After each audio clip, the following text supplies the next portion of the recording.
Tawagin naman natin ngayon, Brother Eddie Villanueva.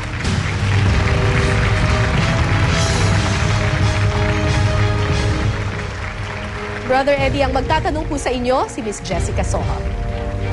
Brother Eddie, napakalinaw po ng nakasaad sa ating konstitusyon. May separation of church and state. Ang simbahan, hindi dapat nakikialam sa gobyerno and vice versa.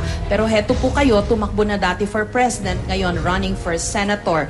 Hindi ho ba ito pagbaliwala o violation of that principle na napakaklaro po sa ating saligang batas? Maraming salamat, Jessica. Panahon na para magising ang sabi ng Pilipino kung anong context ng separation of church and state. Sa Constitution, maliwanag na ang separation of state refers to, number one, walang state religion na dapat itayo. Number two, religion is not a ground or a condition for public office. Because no religious test is required in the exercise of political and civil rights. Number three, protection ng religious freedom.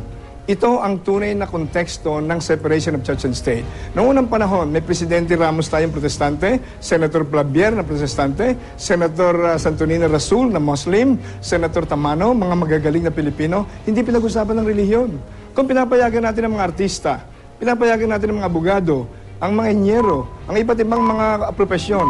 Anong sama kay Brother Eddie, isang political economist, isang educator, at isang ebanghilista, magbibigay ng moral leadership sa ating pamahalaan? Follow-up question po, Brother Eddie. Pero nakailang beses na nga ho kayong sumubok, hindi po naman kayo na pinapalad.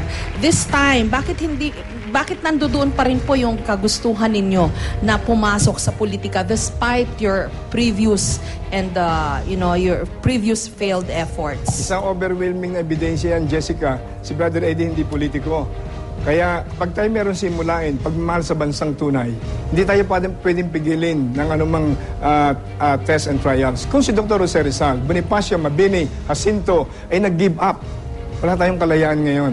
Kaya si Brother Eddie, bilang isang nakulong ng 2 beses, bilang student activist sa UP College of Law, at tayo ay naging regent for the long time sa biggest university ng PUP, hindi tumanggap ng sweldo.